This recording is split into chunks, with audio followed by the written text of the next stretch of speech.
Hello and welcome to the Lewis Carroll Society of North America YouTube channel. This is where you can see the presentations from our monthly virtual events and also our semi-annual conferences.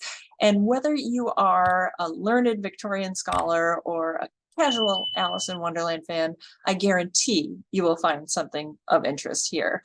We have heard from authors and illustrators, actors and filmmakers, researchers, educators, sculptors, puppeteers, you name it. So after watching this video, I highly recommend you take a look around. Speaking of this video, I got the chance to talk to composer Paul Rissmann and Dr. Kiera Vaclavik recently about a very exciting music and education project that they've been working on. Now, if you don't know Paul, he is a passionate music educationist whose projects have been acclaimed by the Royal Philharmonic Society and Royal Television Society. He currently holds the position of animateur, that was a new word to me, animateur, with the London Symphony Orchestra and children's composer in residence for Music in the Round. Now, Dr. Kiera Vaclavik, a lot of you know, she's spoken to the LCSNA before. She is a professor of children's literature and childhood culture at Queen Mary University of London. Kiera's research centers on children's literature and childhood culture from the mid-19th century to the present day. And I know some of you have seen her fabulous presentations on Alice in Wonderland's influence on fashion, but her breadth of knowledge extends so much further, which you will see today. Now, Kiera and Paul are going to tell you all about the Alice concert suites and an accompanying website called the Alice Sound. Kiera and Paul, take it away. Hi, Heather. Thank you so much. It's absolutely brilliant to be here. Thank you enormously for having us. We're really, really grateful to the LCSNA for giving us this opportunity to share our recent work. And we are so excited to share it with everybody because I know everyone loves to, any music, theater, dance, people go crazy for. So can't wait to hear all about it, and I will make myself scarce. And I'm also absolutely thrilled to be here as well. And we thought we'd kick off with actually just sharing with you a very short performance of one of the movements from my Wonderland suite. And who better to start the proceedings than I think the White Rabbit. So I'm going to start sharing my screen with you now, and hopefully we're all going to be in the right place. Excellent. So I'm going to pass over to the White Rabbit.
Fantastic. Ferrets, fur and whiskers. What a brilliant way to start. Thanks, Paul.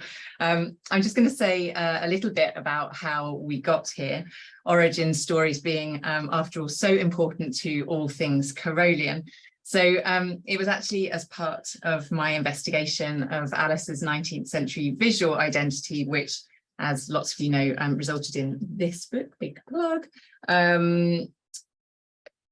And as part of that, I looked at a huge number of versions of Alice in anything from biscuit tins and jewelry to ceramic tiles, amateur theatre programmes, photographs, you name it, basically.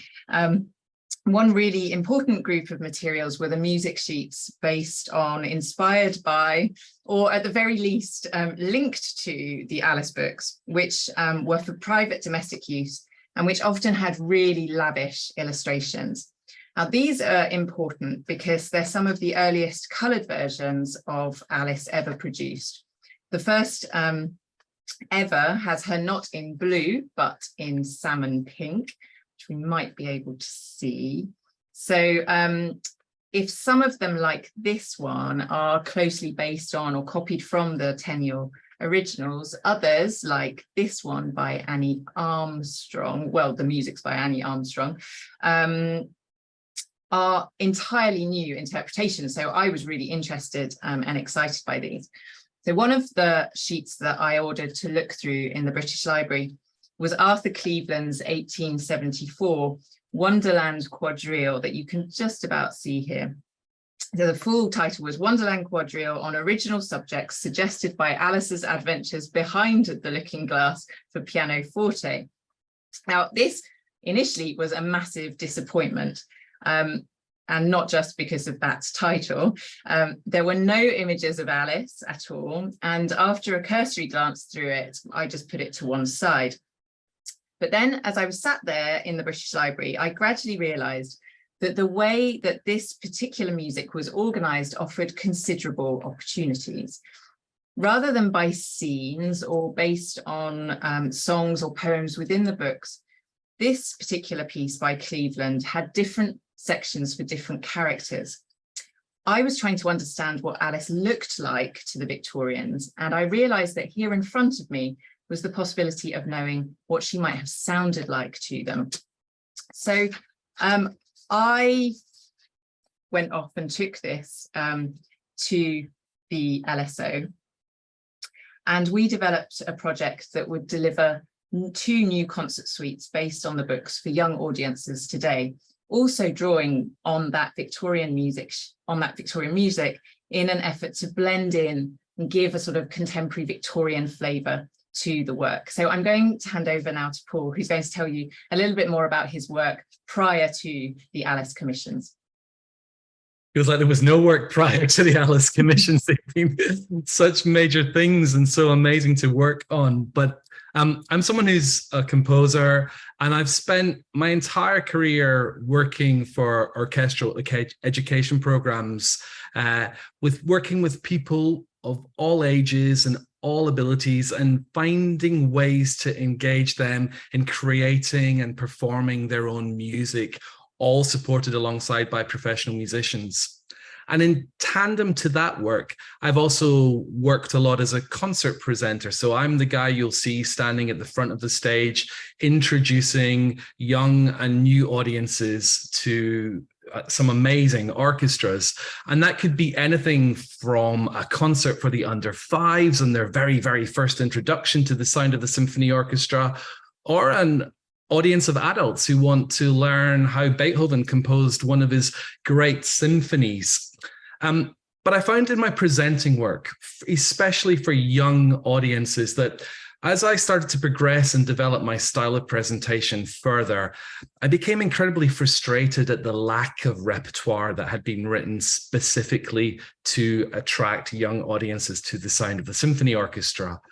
And while I had felt like I'd worked out my way to do that using existing repertoire, I wondered, as a composer, was there a way for me to create something a little bit more modern than Peter and the Wolf? I mean, Peter and the Wolf is an amazing piece, and it's one, that many of us grew up with. But really, other than that, there's not much else. And so I wondered, what would a 21st century Peter and the Wolf sound like? What would it be?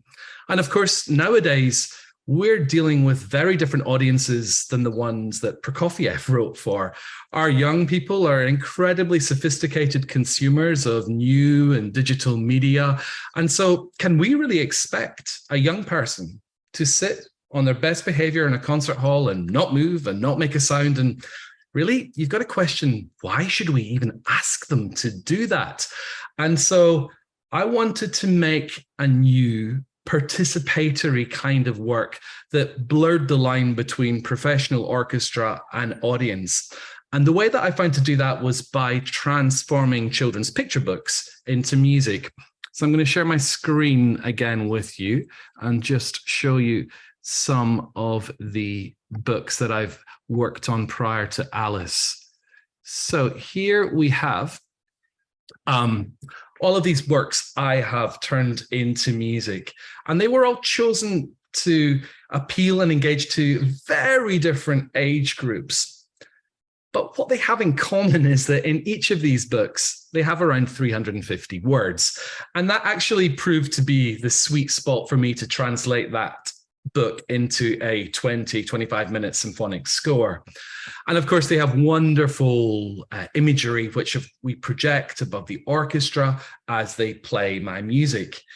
But in all of these works, the key ingredient and the new thing is that the audience play an integral part in its performance. So these are absolutely interactive, participatory works for audience and orchestra.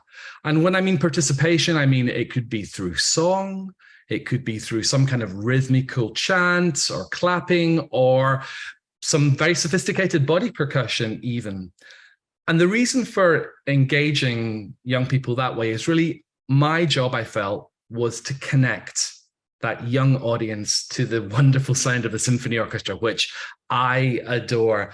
And I wanted to do that in the most meaningful and maximum high value way possible.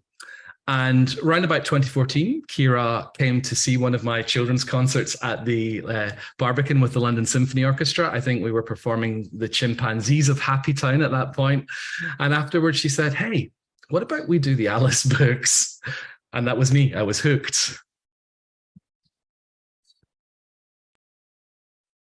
So I'm just going to try and sort of set out for you now what we did between that point in sort of 2014 when there was that moment in the British Library and Paul had been doing his work, and then we kind of came together. And so we worked together quite intensively in 2015, and the specifics of that we'll talk about in a moment. But it was in 2015 that Paul wrote Wonderland. So it all happened, it was all written in 2015. And then ahead of the first performance of that work, Paul and I delivered an inset day or a training day for teachers to help them prepare their pupils to get involved in the performance. And you can see Paul here, this is LSO St. Luke's, which is a dedicated sort of facility where these sorts of things can happen. So it's a really beautiful former church, which you can see Paul here with lots of different teachers looking at various different activities that we did with them. So that happened in September of 2015.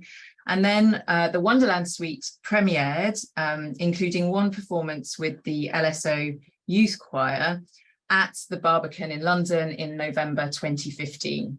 So lots of frenetic activity in 2015, sort of then culminating in these performances. We then began working on Looking Glass in 2020, so in the midst of the pandemic. Again, there was a training day ahead of the premiere, which again took place in the Barbican. And that happened in, so this was kind of longer in its gestation, I suppose,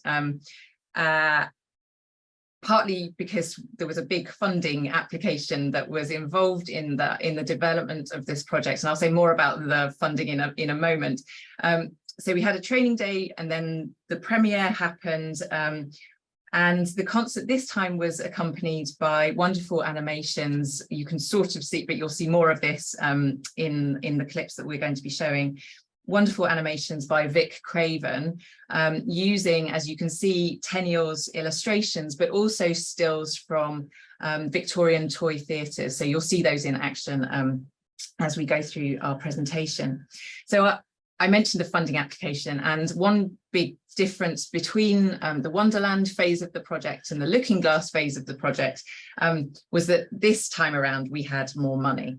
And this was crucial because it meant that we were in a position to ensure that not just these young people that you can see on the photograph here, who were able to get to the Barbican on those days of the performance, would benefit from and have access to this new work, but anyone could, anywhere in the world, and crucially at no cost.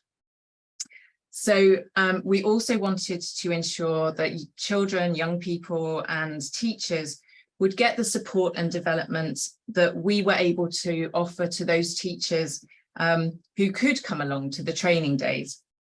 So in order to do all of that, what we did, simply put, was in July 2022, so before the performance of Looking Glass, we recorded both suites performed by the London Symphony Orchestra.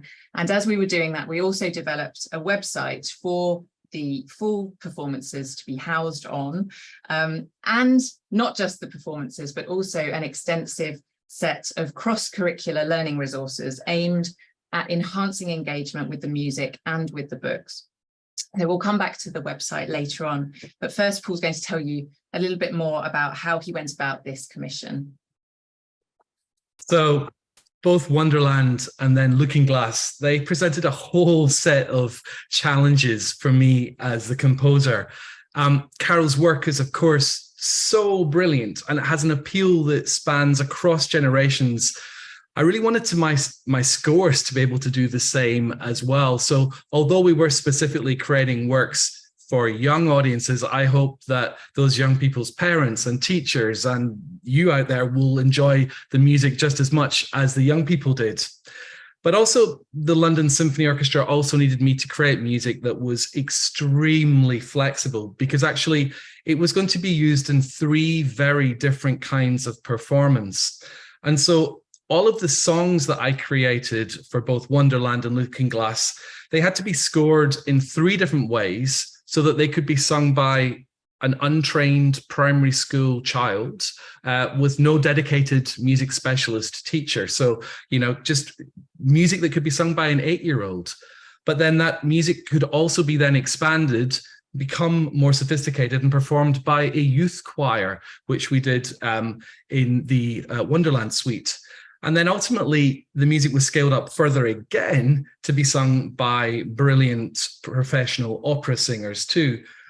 But I think the most important thing to take away from this is that no matter how complex my music sounds and how impressive it does on this amazing recording that we have with our wonderful professional opera singers, at its heart, the music was created for a young child. The music was created for a young child to sing, and then all of these additional extra enhancements and layers were added afterwards. But I was essentially writing music to engage a young audience in performing my music with the amazing musicians of the LSO.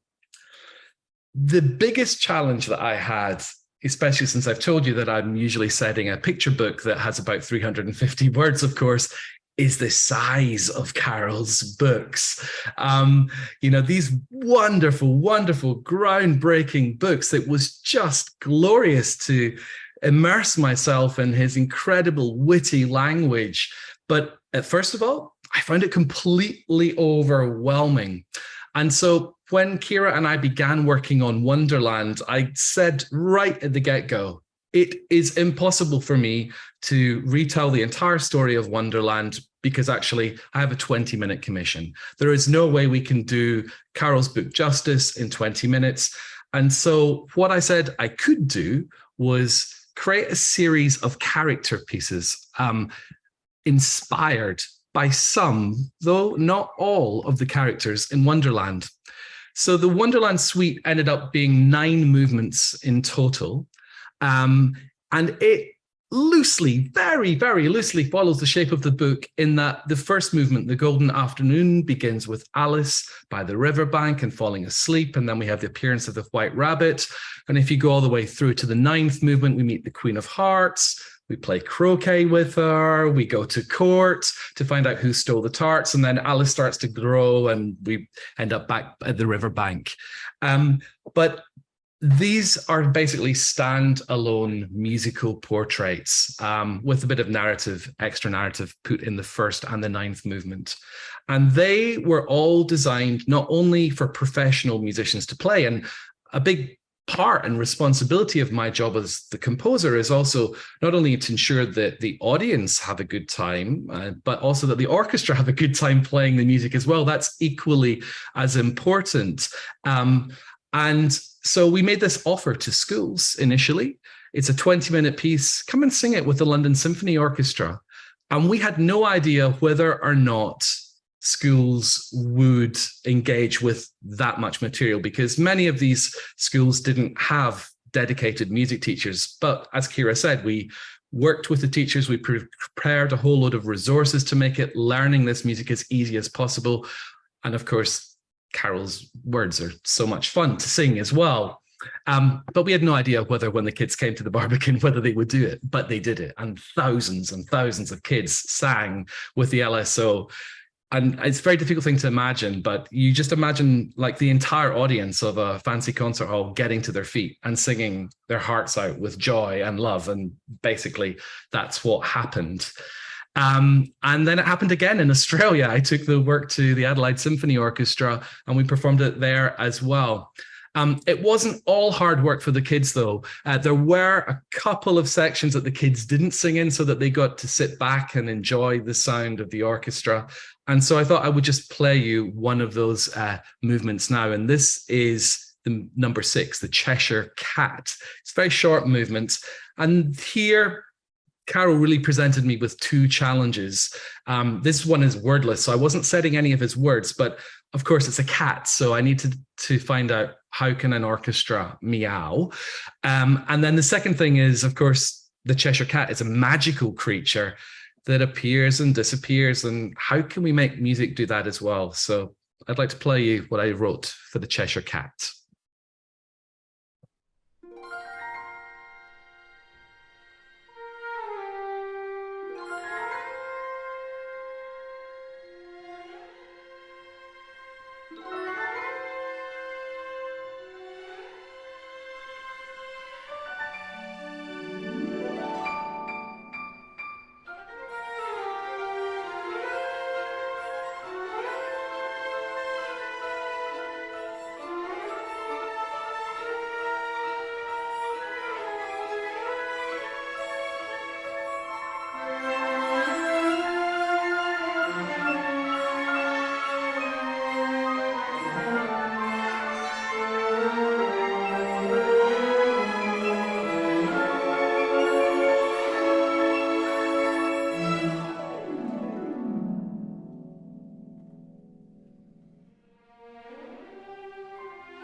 When it came to Looking Glass, I took a completely different approach than in Wonderland.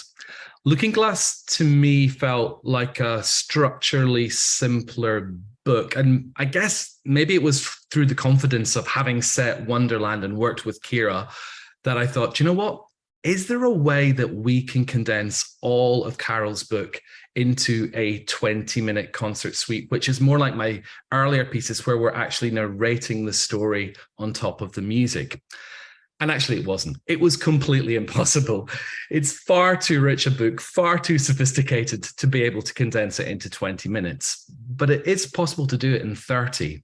And so that's what Kiera and I worked on, finding a way to just distill the main important things of Looking Glass into this new, again, 9-movement concert suite. Again, it was music that would be scored in 3 different ways. It would engage young people in singing with the LSO. But the difference here now is that the story, the narrative of the book, is also narrated on top of the music as well. And so just to give you a short example of how that goes, I'd like just to play the introduction to Humpty Dumpty's movement. Alice made her way through the dark shop. However, the egg only got larger and larger and more human. When she had come within a few yards of it, she saw that it had eyes and a nose and mouth. And then she saw clearly that it was Humpty Dumpty himself, sitting on the top of a high wall. Alice quite wondered how he could keep his balance. It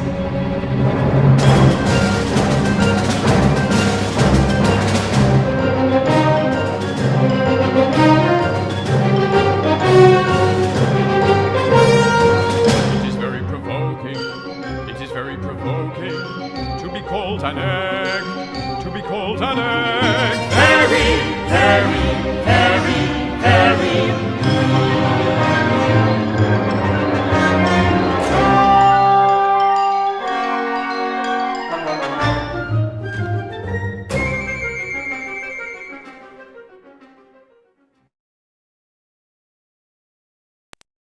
And that really was a bit of Humpty Dumpty, the nursery rhyme there at the end, which was quite a new thing when Looking Glass was published. It was a fairly newly published song here in the UK. Back over to Kiera.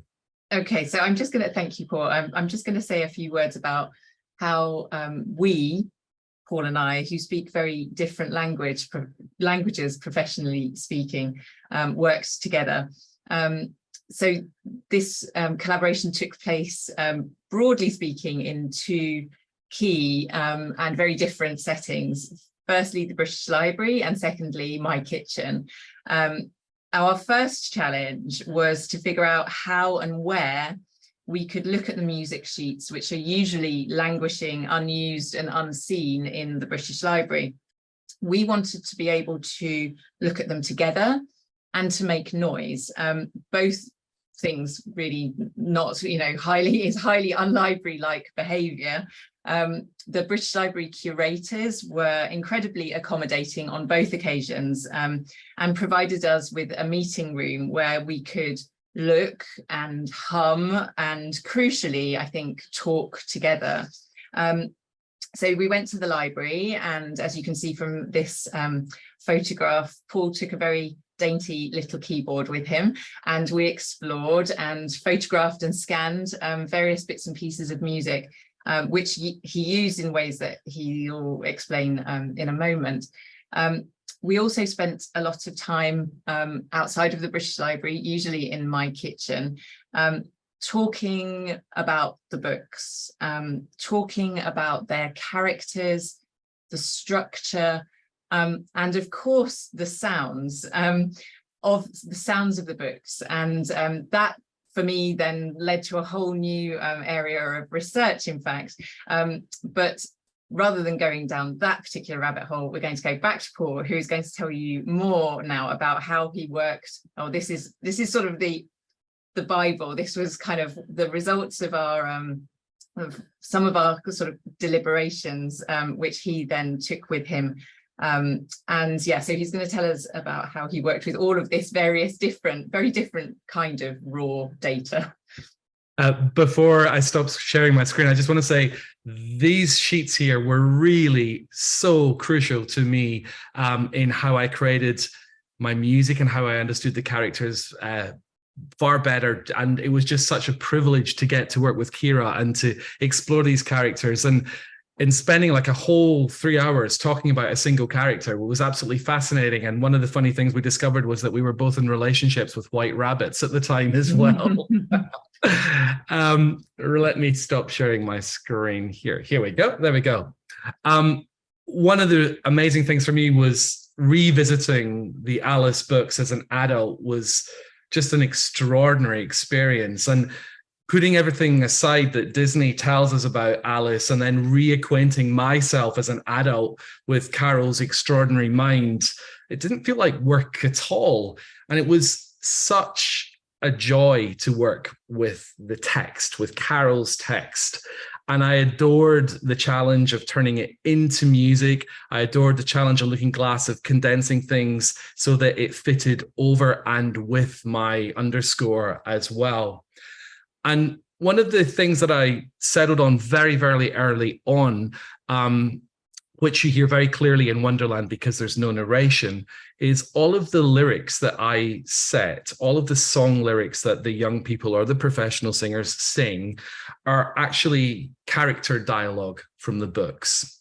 It felt like the most important thing was that I set the actual words that characters speak so that then our young person can become the White Rabbit or the Duchess or Alice. And so that would really, really connect, especially in the primary school setting for this work, connect these new young listeners and readers to Carol's work and to my score. But of course, it was an enormous challenge because there's so much text, there's so much great dialogue to work with. And deciding what to omit was just such a painful process. But then, of course, then the other restriction that we have is that I was using Carol's words to create melodies, to create songs. And then once you've got a verse written, you can't really change the melody of that verse or the rhythm of that verse, especially if it's going to ultimately be sung by an 8-year-old child. That has to remain consistent throughout. But of course, Carol's dialogue wasn't written in any regular rhyming meter or with any conventional rhythmical structure. So I had to absolutely adapt and twist and mold Carol's words into ultimately the songs that I produced for his extraordinary characters. And yeah, forgive me if I've omitted your favorite character or your favorite line from the book, but As Sure as Ferrets Are Ferrets is probably my favorite part of both suites. But there was an additional challenge at which Kiera set me from the get-go, and that was there a way not only to take Carol and Tenniel as my inspiration, and Kiera, of course, also as my inspiration with her brilliant research, but was there a way for us to use any of the Victorian music that we found in the British Library in these new suites? And initially, we were quite saddened by what we found, because you see, in the British Library, there are many, many things that has Alice's image. But then what you find once you turn the page is that the publishing company has just used Alice as a cheap marketing gimmick. It's like, people putting the letter I lowercase in front of any new technology product, and we think we must have it. And that's what they did with Alice in the Victorian era. So you might see her, but you certainly don't hear her. But we did find one single piece in the British Library which did contain Alice's name. So let me just share you my screen again. And it was this one here by Arthur Cleveland. And it's just, the bit that I selected was just 8 bars long. And I thought, well, this is what I've got to work with. This is it. This is the only thing that we found that said, here's music, and it is about Alice. So let me just play you what Arthur Cleveland thought Alice sounded like.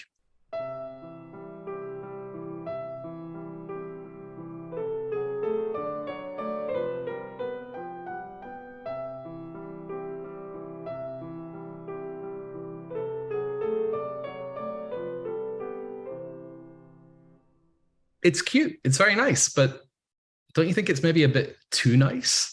I mean, think of a word to describe Alice, and nice kind of wouldn't be the one that I would use. But I like the kind of gentle lilts from side to side, the sway that music had. And I thought, okay, let's see what we can do with this material. So I used this very simple 8-bar melody is kind of the basis of my first movement, the Golden Afternoon. And let me show you how I did that. So if I color the pitches of Arthur Cleveland's Alice theme here, now, even if you don't read music, it's not important, don't worry, but follow those pitches and they lead you to this new theme that I wrote for the Golden Afternoon. I took very much the sway that Cleveland had in his music as well as Alice falls asleep. And I used basically the DNA of his music to create this new theme for the beginning of my Wonderland suite. I never set out to make something that sounded like Arthur Cleveland, but there is this undeniable connection between what you've just heard and what I wrote.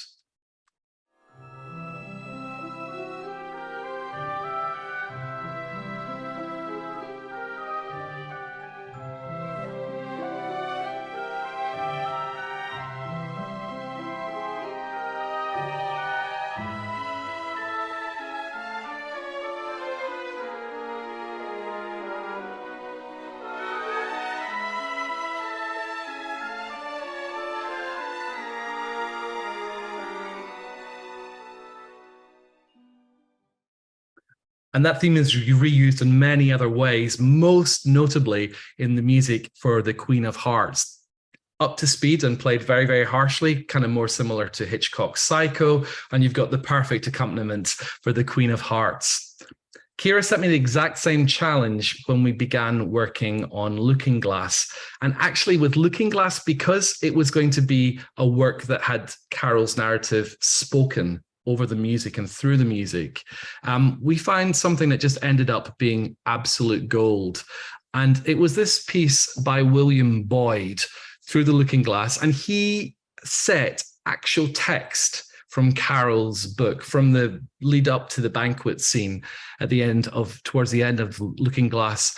And so I thought, okay, brilliant. Why don't we take this Victorian theme and we'll just coat it in a modern 21st century orchestra sound and see what we can do with it. But actually, everything that I'm about to play you is just my orchestration, but it's entirely William Boyd's music.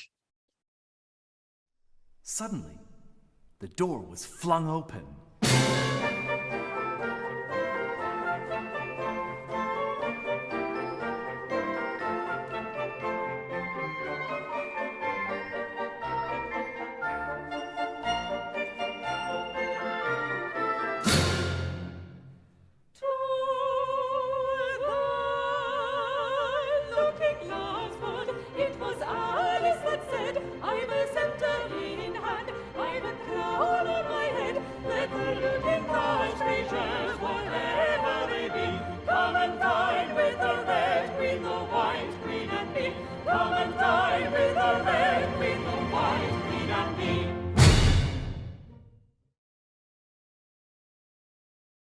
So yeah, William Boyd used in a very, very different way than he intended for. But actually his tune, which is great and fun and jolly, it's absolutely throughout the whole of the Looking Glass suite.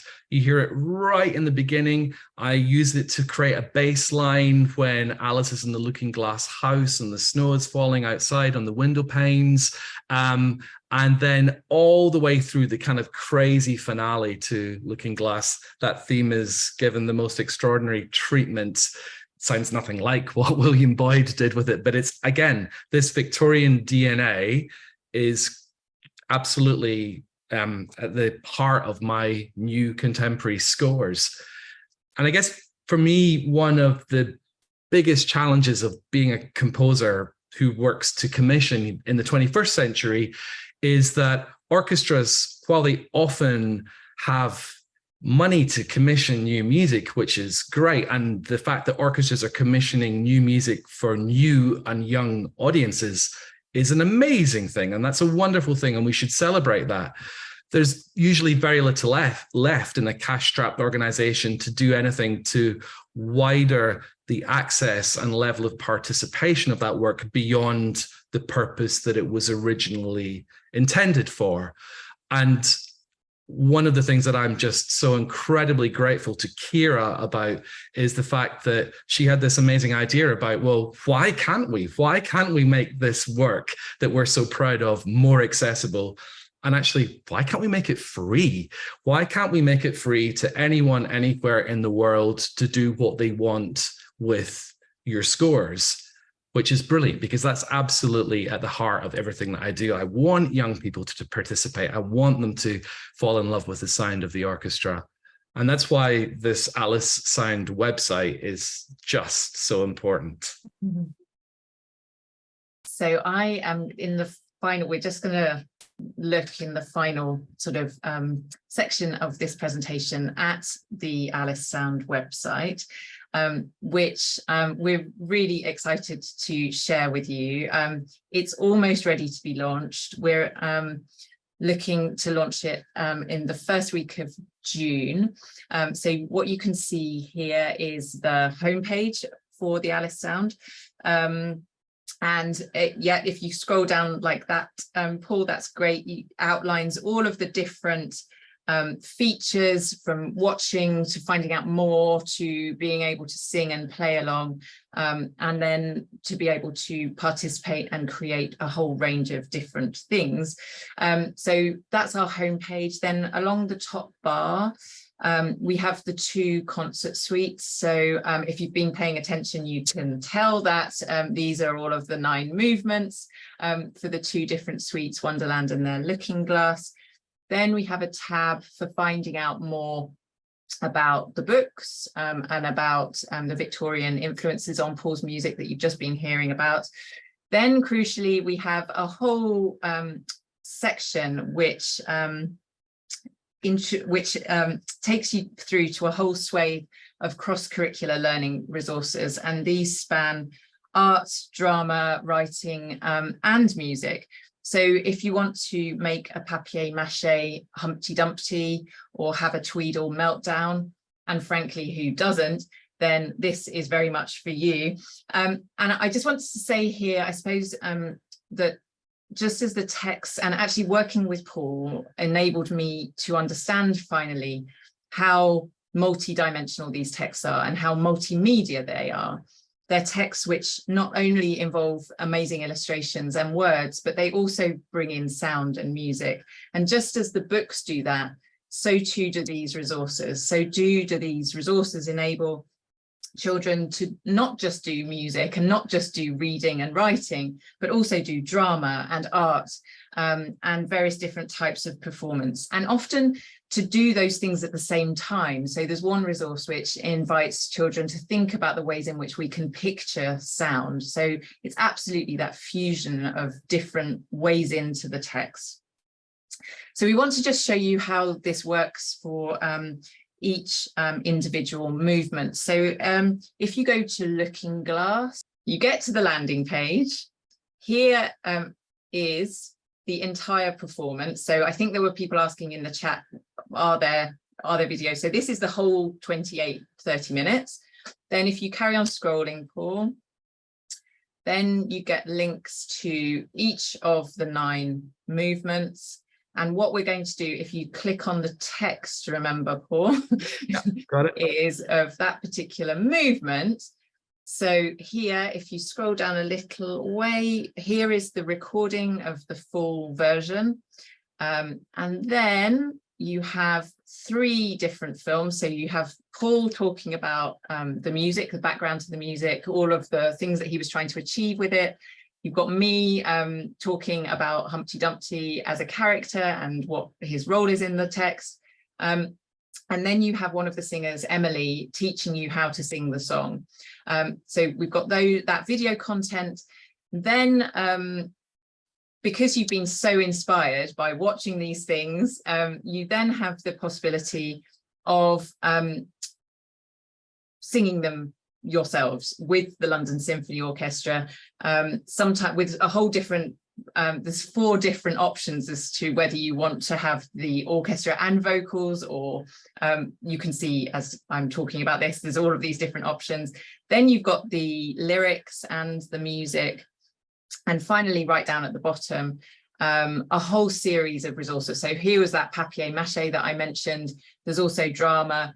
Paul has created a wonderful music project, and there's something to encourage children to think more about Humpty's portmanteau words. This is kind of the whole offer. We also have what is, hopefully this will continue. Could you just show the gallery, Paul? We do have a gallery which currently is, achingly empty and is just waiting for you and for children and for teachers all around the world, we're hoping, to populate. So we're hoping that people are going to watch and then perform and create and share with us what they've done, because it seems to me that having worked on lots of different Alice related projects now, the one thing which never ceases to delight and amaze me is how inspirational they are, how much they spark and inspire people of the likes of Paul. And we're hoping that that's what's going to happen with children right around the world. There's been an awful lot to squeeze in tonight or this morning for you. This was really just a taster, but we hope that you'll continue to explore the music and the resources on the website, which, as I mentioned, are due to go live at the beginning of June. So we'll make sure that we let you all know when they do become available. We're absolutely delighted to have had the chance to share this work with you, and we really hope that you'll enjoy the music and find the whole website useful and inspiring.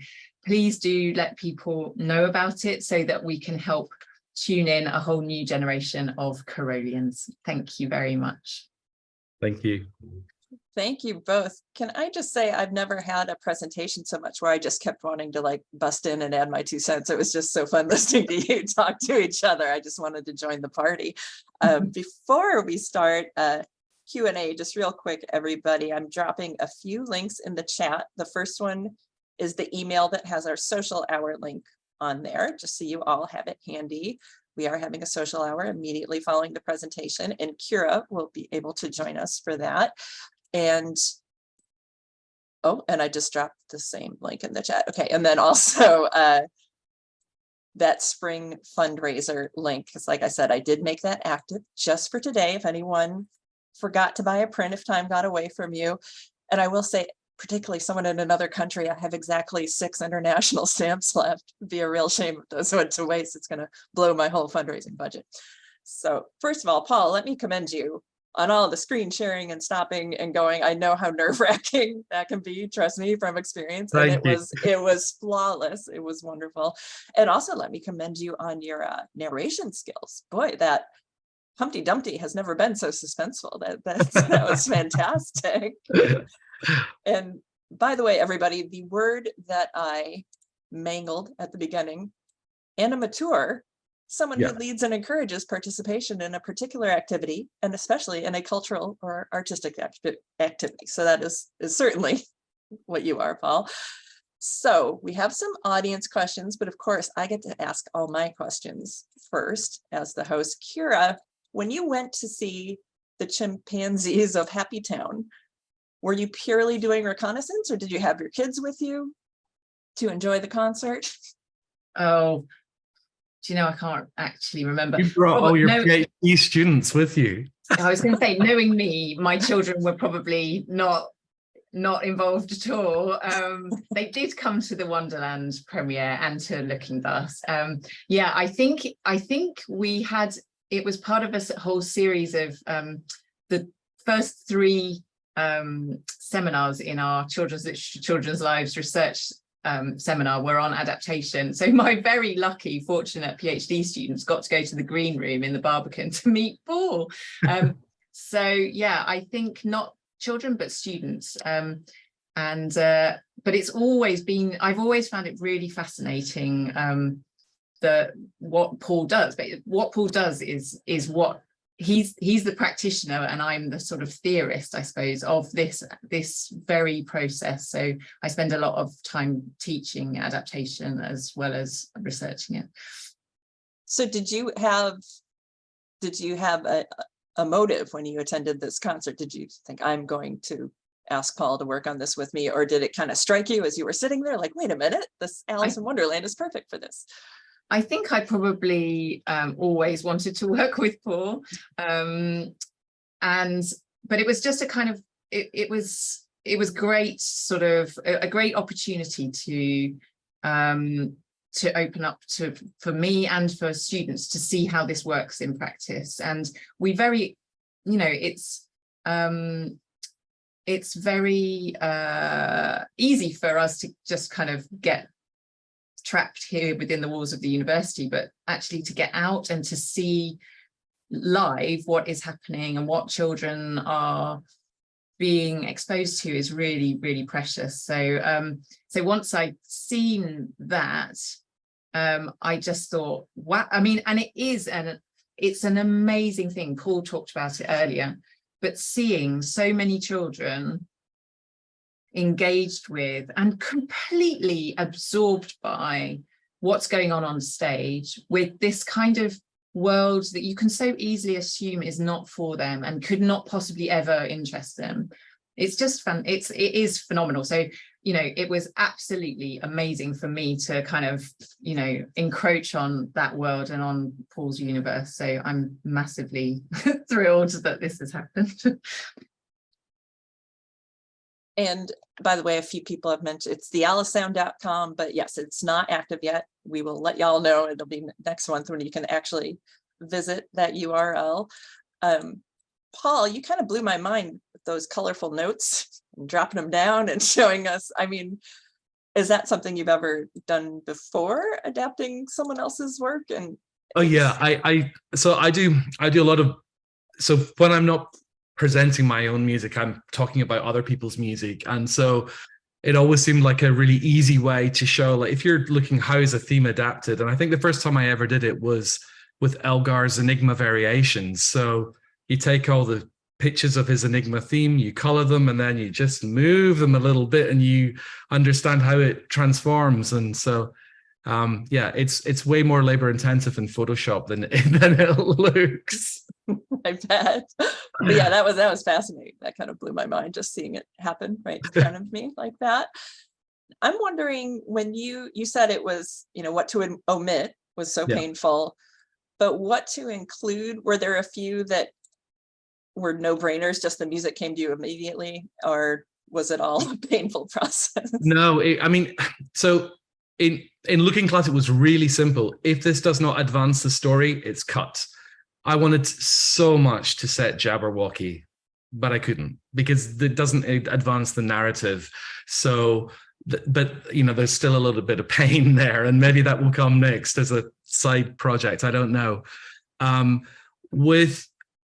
With Wonderland, it was finding that balance between writing music that was long enough that you felt that you spent enough time with the Hatter or the Cheshire Cat or the White Rabbit before moving on. So it was about how would this feel if you listen to it as a 20-minute work? How would it? What's the arc of that 20-minute journey? And of course, in both books, Carol gives us complete chaos and then resolution. And so musically, that's gold for me. It was just about how to get to that point.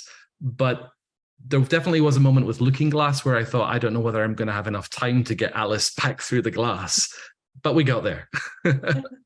Excellent. She wasn't stuck in Looking Glass land forever. We have a kind of a nuts and bolts question here from Matt Demakos. What tool do you use to compose? Sibelius? And what is your usual method of going about a score, writing horizontally or vertically? Okay. Oh, that's actually two brilliant questions. Okay. When I started writing Wonderland, I wrote it using Sibelius, but then in the intervening years, Dorico came out, which is now like the new leading notation software. If you're a composer out there and you don't use Dorico, you should use Dorico. It is life-changingly good. And what actually I ultimately ended up doing for the recording session is rebuilding all the scores in Dorico that I had written in Wonderland so that everything was all set beautifully in Dorico. And I connect that to a whole library of really fancy orchestral samples from Vienna Symphonic Library. So when I'm composing, I hear not a computer, but something that sounds nearly like a real orchestra, but it's still not a real orchestra. But in terms of, do I compose horizontally or vertically? That is the most brilliant question ever, because I am a complete vertical composer. I do not compose horizontally at all. I don't even write a piano score or anything. I just hear all the sound of the orchestra at the same time, and I know exactly what I want to feature within that, with that line. It's completely vertical for me. That's fascinating. Wow. And it is fascinating listening to you talk about computer programs and stuff. I still have in my mind, like in the movie Amadeus, just scribbling down, that's not exactly how we're doing it nowadays. I think the statistic is it would have taken like a copyist their entire lifetime to write out everything that Mozart composed. And he was, I don't know how he did it without Dorico or Sibelius. It's extraordinary. I've had that thought about authors at that time, like Charles Dickens, the Pickwick Papers. Like, how on earth did you actually write that out? They didn't have social media to distract them, though, did they? So there was no scrolling. Yeah, that's a good point. No Netflix. And someone is wondering, are your scores, are the sheet music going to be on the website as well? So the participatory vocal parts are, but the actual orchestral scores are not. But they will have all the participatory parts to sing or to play if you wanted to. Will the scores be available for purchase? They are available for hire. Yeah, absolutely. Excellent. Okay. Yeah. Let's see. Dr. Ryan Armstrong has a question. I love Dr. Vaclavik's work on the soundscape of the Alice books. It's near impossible to read poetry silently. And in much of history, all reading was done out loud. What elements might be missed if we read the Alice books silently? Interesting. Yeah, that's a really great question. And I have to say that, that entire piece of work happened uniquely because of Paul asking me what seemed like a really simple question, which was, where are the sounds in the books, Kiera?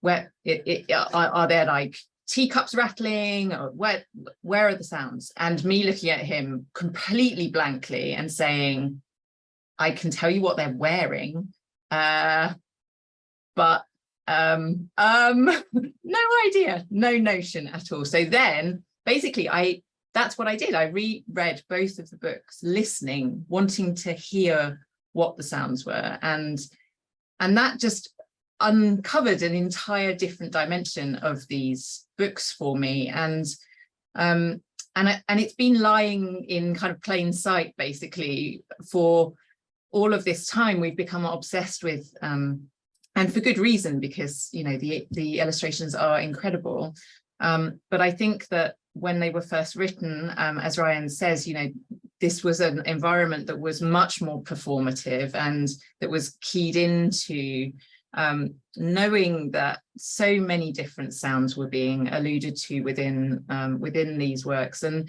there is a lot of music there, but there's also a lot of sound, not just music. And so the sound, and actually the entire, if you think about it, the entire book is about sound. It's a translation. Alice's dream is everything is prompted by sound. So it's absolutely essential. It's like it's one of the most important things. But I think actually to answer just very quickly Ryan's question, because there's lots to say about this, but I think actually one of the things that we miss are the silences in the books. And I fear that actually that's one of the things that often, including in Paul's work, one of the things that has to go, and for reasons that he explained, is there's no, you don't have the leisure, you don't have the time to include the pauses and the gaps and the silences. And one of the amazing things about the Alice books, I think, is the number of awkward, painful silences that there are. And it's so bad, and they are kind of, and so I think reading it aloud is one way of including that and marking it. So I think that one of the things that we lose are the silences, but it's not just in in the way that we read, it's also the way that we adapt, that we actually are forced into getting rid of those excruciating moments. I love those moments. Oh, so cringe, as the kids would say today. And you know what? I think you'll enjoy this little side note. I let my friend who won the original artwork know that I just sent her a quick text while you two were talking. And she is so excited to introduce her kids to nonsense poetry. She has a 6-year-old and 8-year-old. She's going to have them read Snark to her and see how they interpret it. So I thought that was super fun. But yeah, the idea of sound in the Alice books, you know, when you pose that question, I immediately just thought of the last page, because of course that's where they're actually described. But yeah, throughout the entire book, it's so important. There's lots of references to things like, so it's, you know, there's lots of old archaic ditties, but there's also the sounds of modernity. So the steam engines are really important in both of the books. So there's this kind of, the soundscapes of the books span kind of the archaic right through to the ultra modern, and it's really fascinating. I think I'd definitely encourage everybody to go back to the books and really listen to them, which makes us all sound completely insane. Have you ever read them out loud? Like just not in their entirety, although that would be I was wondering if anybody knows how many words there are in the Alice books, but also how long it would take to read them aloud. I've read, and often with my students, we read aloud together, but only small sections, not the whole thing. It's definitely less than 20 minutes a chapter, because when I first started my podcast, I would read a chapter and talk about it, and the episodes were 20 minutes long. And that was interesting. It's really hard not to lapse into just awful British accents when you're reading different characters. Ricardo has kind of a philosophical question that I really like. Do you think it's possible to cast Humpty Dumpty as a misunderstood character? I relate with him in the sense that some might look at me as a different person than I really am. Just a thought. What do you think? Could we ever identify with Humpty like that, or is he just a blowhard? That was me at the end, not Ricardo. For me, he was a blowhard. He was my Humpty Dumpty music is very pompous, and by the end of it, when he falls, you kind of feel like he deserves it a bit. You're rooting for that. Yeah, but that's just my interpretation. Right. Absolutely. And Matt is wondering, was there a nod to Peter and the Wolf in the Cheshire Cat score? Did I see a bass clarinet? There was a bass clarinet, but there was definitely no Peter and the Wolf in there because I think Prokofiev is still in copyright, so absolutely not. yeah, don't even think of that. Absolutely. And Kirk Davis is wondering what you think of some other Alice-inspired music, Philip Glass's Alice Ballet or Chin's Alice Opera. Yeah, so the moment we began working, I immediately stopped listening. There's a really, really brilliant ballet by Joby Talbot, which is absolutely wonderful. And it was so wonderful, I had to immediately remove it from my brain, because then actually that whole, empty page scenario could become really, really dangerous, because you think, well, he's done such an amazing job with his ballet. So, I stopped listening, and I only listened to Victorian sheet music after that. It's a different not sheep. It's a different medium, but our filmmaker last month who did The Hunting of the Snark, his film is about the hunting of the Snark, but it's also an expedition into the mind of Lewis Carroll, particularly his thoughts on religion. And I informed him, hey, Charlie Lovett just published a book on Lewis Carroll's thoughts on religion, and he's like, oh no, I can't read that now. Like, no, this is full of like my own ideas and interpretations. I will wait, until the film's finished, and maybe I'll read it then. The day that we went to the British Library for Wonderland was the day as we were traveling on the tube, so it was all very Wonderlandy. It had been announced in the press that day that Damon Albarn's Wonder.Land was announced that very day. So it was kind of, there is a sort of real anxiety of influence, musical sort of anxiety of influence in any of these sort of undertakings. And I think, I mean, it's Paul's just said sort of one of his responses, but I think one thing for us clearly that sort of really differentiates this work from others that will continue to be, I mean, I have absolutely no doubt, you know, Paul is clearly not the first person to have undertaken this, and I am almost 100% sure that he won't be the last. But the really kind of key factor and the differentiating factor between this work and so much of the other work is that young audience, and to make something which it's primarily a younger audience, but that does work, as he was saying, on multiple different levels. Because I think, and I've been guilty of this myself, that actually you're doing something which is so much about children, but that children can get completely forgotten in the whole process. And this piece of music and this whole project is the exact opposite of that, and trying to put them at the very heart of what we were doing. So yeah, I don't think that was actually the initial question, but can I just jump in and say that there was a really interesting thing that's happened with this, because this was a project that put the child at the heart of the commission, of both commissions. But actually what's happened is the LSO are so delighted with the pieces and with the recordings that we made that they're actually going to release a CD of just the music, of my music. And so in July, there will be a Wonderland with the LSO CD, which will have both concert performances of the suites as well, which they'll release on their LSO Live label. Oh, how wonderful. I know. And this is a major thing for such a big orchestra to be releasing a dedicated recording, you know, that was originally set out to be created for children. So it feels like we've come full circle there with the project. Absolutely. And someone wants it even more conveniently available. Will it be on Spotify? Yeah. In all your streaming platforms. Yes, absolutely. Excellent. So Paul, I know you actually have to leave. I could talk to you two all day, but I have one final question of mine. I think I cleared out everybody's. Yeah. And forgive me if you answered this, but I believe you said when you're writing the music, you had to keep in mind, like, I want like an 8-year-old to be able to sing it. Yeah. What would a youth orchestra be able to play it as well? Like as the music? Some of it, a really good youth orchestra would definitely absolutely rise to the challenge. So like if you have a really skilled youth orchestra, they would eat it for breakfast. Yeah, I'm a youth orchestra kid, you know, where no one becomes a professional musician without having gone through that training. Oh yeah. So, but yeah, some of it's really tricky, but it's not impossible. And yeah, absolutely. Right. And I'm asking because as a former child violinist, I would have loved something like this. Oh my goodness, instead of playing March Slav, you know, the 5th year in a row, just it would have been so wonderful to have an interactive piece like this.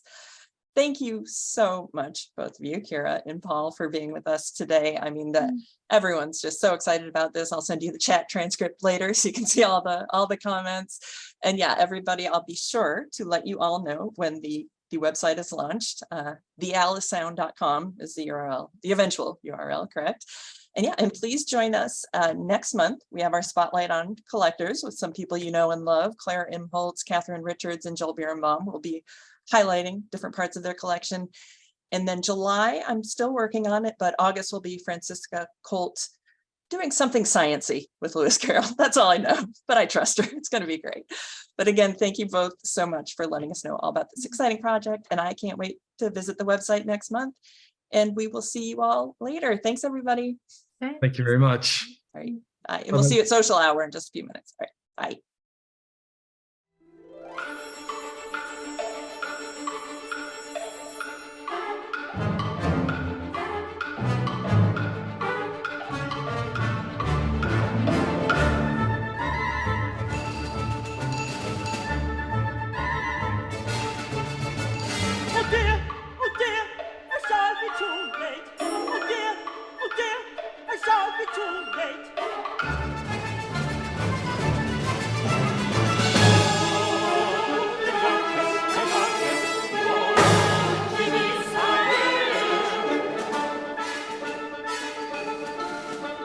Oh dear,